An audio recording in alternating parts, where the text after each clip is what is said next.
Ever since the mid 20th century, globalization and capitalism have taken control of the earth.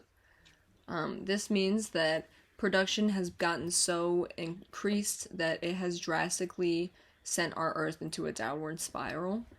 Climate change is something that is happening. It's happening, it's been happening, and though it is inevitable, human activity has caused it to change drastically. Countries like the United States and China are practically in economic cold wars with each other just to see who can make the most money on production alone.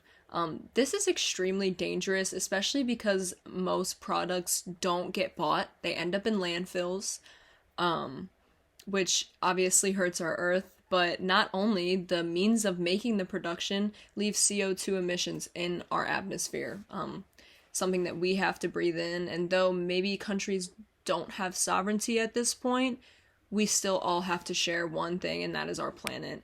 And that's why we need to make sure that we're taking our planet and climate change extremely, extremely seriously. Businessman, billionaire, entrepreneur Elon Musk has a plan to send people to Mars in the next 50 years.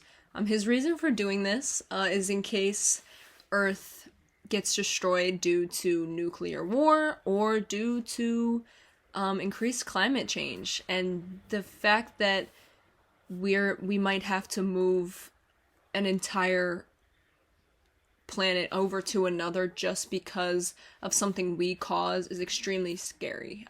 In order to build one sustainable city on Mars, it's gonna cost $10 trillion, and it's not guaranteed that people will survive the way there upon arrival or on the way back. So I think that $10 trillion could go a long way for our Earth and fixing what we have now.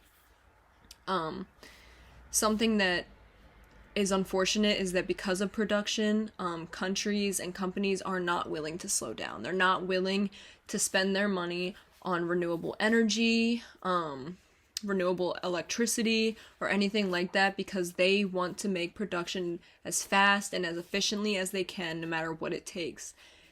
This is, of course, a very, very selfish way of thinking and allows these people of a higher power to do what they want because they know that it's not going to fall back on them directly.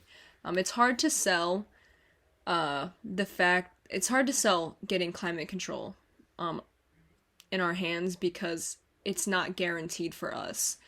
I will definitely be alive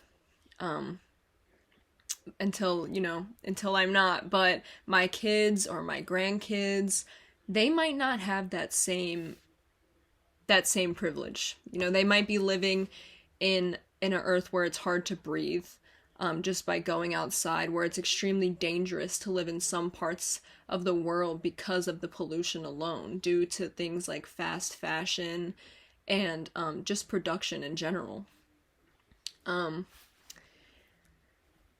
If every single country produced and handled the earth the way that America and American citizens do, we would need 4 Earths.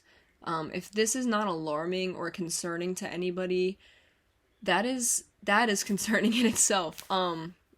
Things need to be done. People need to watch their own environmental footprint, which I will get into in just a second, but companies and NGOs and countries need to take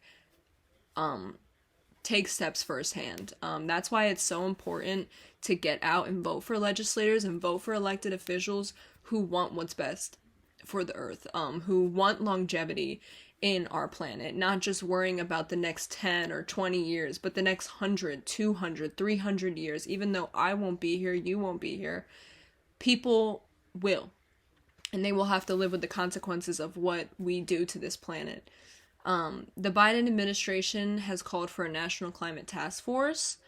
This means that they're hoping to reduce greenhouse gases and make carbon pollution-free electricity by 2035.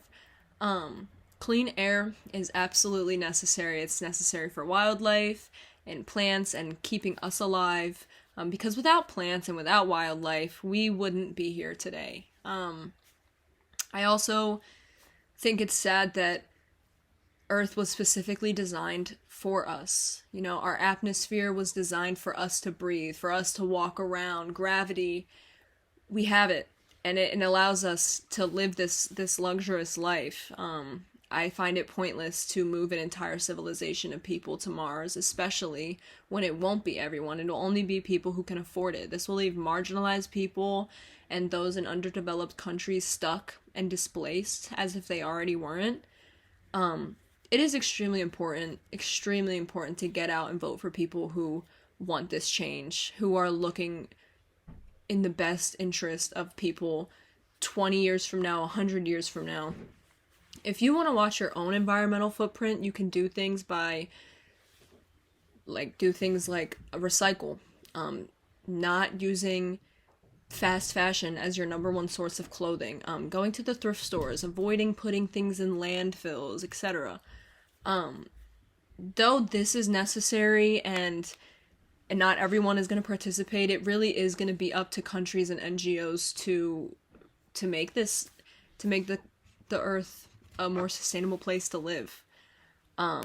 Otherwise, sea levels will continue to rise, people will be displaced, and it's already happening in our country alone.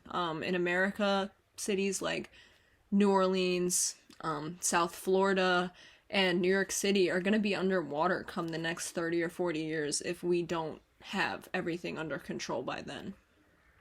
This is why it's extremely important to watch your environmental footsteps, watch what you're doing, watch what you're putting out into the earth, and get out and vote for people who are taking this seriously. Get out and protest against people who aren't taking this seriously. We need this planet. It is not realistic that everyone will be able to just go to Mars and live a life there. So unless we get this under control, your legacy drastically depends on it.